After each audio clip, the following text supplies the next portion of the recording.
You had breakfast this morning, maybe cereal, maybe toast, maybe eggs, and no matter what you chose, there's a company you've never heard of that already made money from it. Actually, there are four of them, and together, they control more than 70% of the world's grain supply. The wheat in your bread, the corn in your cereal, the soy that fed the chicken in your sandwich, all of it passed through their hands before it ever reached a shelf. These four companies have a combined revenue of more than $300 billion a year. That's more than the GDP of most countries. And yet, if you walked up to 100 people on the street and asked them to name even one, almost nobody could. They don't make the food you eat. They don't sell it to you either. They sit in between every farm and every factory, between every harvest and every grocery store. They are the invisible middlemen of the global food system, and the family that built the biggest one of all has been hiding in plain sight for over 160 years. So, let's trace the money from your breakfast table through the supply chain to a family worth more than $60 billion that most people have never heard of. This is the story of the invisible empire that decides what everything costs. It started in 1865. The Civil War had just ended, and a 20-year-old kid from Wisconsin named William Wallace Cargill saw something that nobody else was paying attention to. Railroads were spreading across the Midwest like veins through a body, and at the end of every new rail line, farmers needed somewhere to store their grain. So, Cargill bought a single grain warehouse in a tiny town called Conover, Iowa, right at the end of the McGregor and Western Railroad line. Now, here's the thing, he wasn't farming, he wasn't making flour, he wasn't baking bread, he was just holding the grain. Farmers would bring their harvest to his warehouse, he'd store it, and when the price was right, he'd ship it by rail to the cities. He made money on the storage, he made money on the timing, and he made money on the spread between what the farmer sold for and what the city buyer paid. Within 2 years, his brothers Sam and Sylvester joined him. They built more warehouses, and Cargill's strategy was deceptively simple. He'd buy grain from farmers right after harvest when supply was high and prices were low. Then he'd hold it in his warehouses, wait for winter when supply tightened, and sell it when the price climbed. The farmers got paid immediately. Cargill got the spread, and nobody in between had any idea how much he was making on the timing alone. By 1875, he'd moved headquarters to La Crosse, Wisconsin. By 1880, he'd built his first full grain elevator. And by 1885, just 20 years after that first warehouse, the Cargill brothers controlled more than 100 grain storage facilities across the Midwest. Total capacity 1.6 million bushels. That's enough grain to fill more than 40 Olympic swimming pools. But William wasn't satisfied with just storing grain. He started buying coal, lumber, animal feed, and seeds. He built a railroad. He acquired land across multiple states. His great-grandson would later describe him as a man with an inventive, creative mind and endless, restless energy, continually striking out in new directions. But underneath all that energy was a single insight that would define this family for the next century and a half. You don't need to grow the food. You don't need to sell the food. You just need to control the space between the two. And that space turned out to be the most valuable real estate in the entire food system. When William died in 1909, the company was in trouble. He'd overextended, poured money into railroads and land deals in Montana that weren't paying off. Creditors were circling, the business was drowning in debts, the entire operation was on the brink of collapse. But then something happened that would change everything. His son-in-law, a man named John Macmillan Sr., took over. And Macmillan didn't just save the company, he transformed it. He spent years restructuring, cutting the unprofitable ventures, selling off assets just to keep the lights on, and refocusing everything on what actually made money, grain.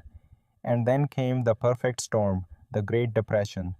While competitors collapsed left and right, Cargill had cash. Macmillan bought their assets for almost nothing. Warehouses, elevators, shipping routes, all scooped up, while others were going under. By the time World War II started, Cargill wasn't just storing grain anymore. They were feeding entire armies. But even back then, Cargill wasn't afraid of pushing the boundaries. In 1936, when the corn crop failed and supplies ran dangerously low, the Chicago Board of Trade ordered Cargill to sell some of its corn reserves. Cargill refused. The board accused them of trying to corner the entire corn market, and in 1938, they suspended Cargill and three of its officers from the trading floor. The US government eventually overturned the board's ruling and forced them to accept Cargill back. But the message was clear. Even a century ago, this company was big enough to move entire commodity markets. Fast forward to the 1960s, Cargill expanded into corn processing, soybean crushing, and animal feed. By the 80s, they were buying meat processing plants. By the 2000s, they were a global operation spanning 70 countries with over 155,000 employees. Revenue hit $134 billion by 2021.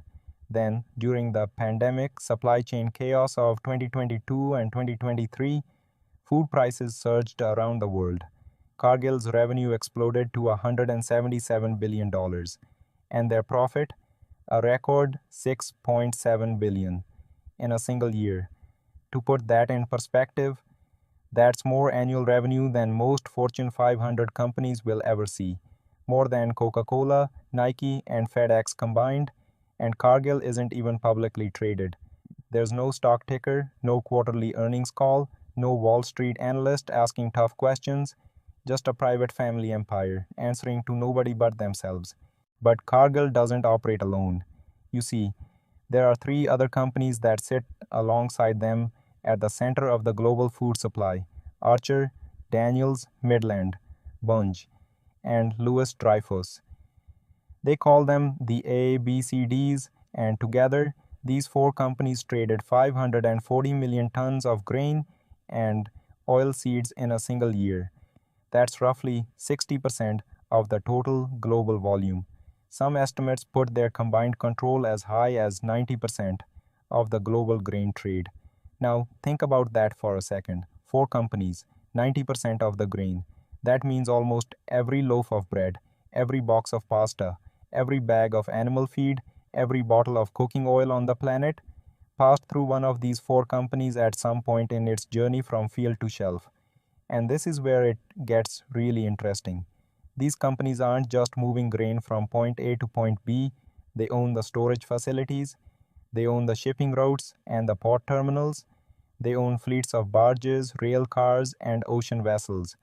They process the soybeans into oil, they crush the corn into syrup, they turn the grain into animal feed, and in Cargill's case, they process the meat too. They are responsible for roughly 25% of all US grain exports and about 22% of the domestic meat market. A Cargill brochure once put it like this: "We are the flour in your bread, the wheat in your noodles, the salt on your fries. We are the corn in your tortillas, the chocolate in your dessert, the sweetener in your soft drink." That's not an exaggeration. That's their actual business model. They control the supply chain from the farm gate all the way to the factory door. Vertical integration so deep that a single bushel of wheat might pass through the same company 3 or 4 times before it ever becomes the flour in your bread.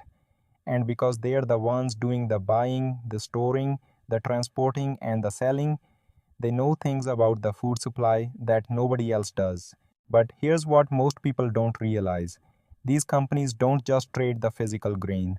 They also trade the financial futures of that grain: corn futures, wheat futures, soybean futures, instruments that let you bet on the future price of food without ever touching a single kernel.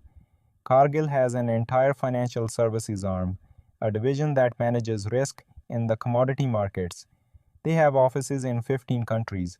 They've been providing commodity exposure to institutional investors, pension funds, endowments, asset managers since 1996. They even had a private equity arm called Black River Asset Management with billions of dollars in assets, which used information flowing through Cargill's global network to inform its investment strategies. Now, here's where it starts to feel different because Cargill operates at every level of the food supply chain, from the farm to the port to the processing plant to the futures exchange. They have access to information that almost no one else has. They know what the harvest look like in Brazil before the public reports come out. They know how much grain is sitting in storage across 3 continents. They know which shipping routes are backed up and which ports are running smoothly. They have people on the ground in 70 countries feeding data back in real time. Academic researchers have pointed out that this creates what some call a structural information advantage. When you're simultaneously the largest physical handler of grain and an active participant in the financial markets tied to the price of that grain, you see the picture before anyone else does. They're sitting on both sides of the market. They're the ones moving the physical grain, and they're trading the financial instruments tied to the price of that grain, the player and the referee. And the European Union has actually looked at limiting this, exploring whether using private supply chain data to inform commodity trades should be restricted or even treated as a form of insider advantage. Whether food prices go up or down, these companies are positioned to profit because they don't bet on the direction, they bet on the movement itself. Now think about your own life for a second. The next time you pick up a box of cereal and look at the price tag, that price wasn't set by the brand on the box. It wasn't fully set by the grocery store either. The cost of that cereal started months ago, on a trading floor you'll never see, inside a company whose name isn't on the package. The grain was grown by a farmer who sold it to one of these 4 traders. The trader stored it, shipped it, processed it, and sold the raw ingredients to a food manufacturer. The manufacturer turned it into the cereal you're holding. The grocery store added their margin, and you paid the final number. But here's the thing. At every step of that chain, one of these 4 companies was making money on the storage, on the transport, on the processing, on the futures contract that hedged the whole thing, and you had no idea they were even there. And the scale of this is worth sitting with. In 2022, when food prices surged around the world and families everywhere were cutting back on groceries, wondering why a carton of eggs cost twice what it used to, these 4 companies saw their combined profits triple compared to pre-pandemic levels. Cargill alone hit 6.7 billion in a single year. Their owners took home a record dividend of nearly $1.5 billion. Families were struggling, and the invisible middlemen were having their best year ever. The NGO Mighty Earth called Cargill the worst company in the world, saying it drives deforestation, pollution, and climate change at a scale that dwarfs its closest competitors. That's one perspective. But there's another side to this, and this is what's worth thinking about. The system isn't necessarily broken. These companies do move food around the world efficiently. Without them, supply chains would be far more fragmented and unpredictable. Grain would rot in warehouses in Kansas while people went hungry overseas. But the concentration of that much power, that much information in the hands of just 4 companies, that's a question without an easy answer. And so, a single grain warehouse in Iowa, built at the end of a railroad line in 1865, grew into a private empire with $154 billion in annual revenue. One family, the Cargills and the Macmillans, still owns 88% of the company, about 90 family members. At least 14 of them are billionaires, more individual billionaires than any other family on the planet. They don't do interviews. They don't appear on magazine covers. Many of them live on ranches and farms in Montana. One former Cargill family biographer described them as one of Minnesota's most doggedly secretive clans. Their company has more revenue than the GDP of 130 countries, and they keep 80% of the company's net income inside the business every year, reinvesting, compounding, growing. Now, to be fair, Cargill and the other ABCD traders built an infrastructure that genuinely feeds billions of people. They move grain across oceans, manage risk through droughts and conflicts, and keep supply chains running when everything else breaks down. That's not nothing. That's an extraordinary logistical achievement that touches every meal, every day, everywhere on the planet. But the question isn't whether the system works, it's who the system works for. When four companies control this much of the food supply, and they also trade the financial instruments tied to those same prices, the line between managing the market and shaping it starts to blur. And right now, Bunge is in the process of merging with another major grain trader called Bitera, which would make the oligopoly even tighter. So, next time you're in the grocery store picking up bread or pasta or cereal, remember the price tag you're looking at is the final stop on a very long journey, and that journey passed through companies you were never meant to see. Follow the money, see the system. If this changed how you think about the price of your next meal, subscribe to Magnifico Mint. We trace the systems that shape your life, and nobody else is showing you.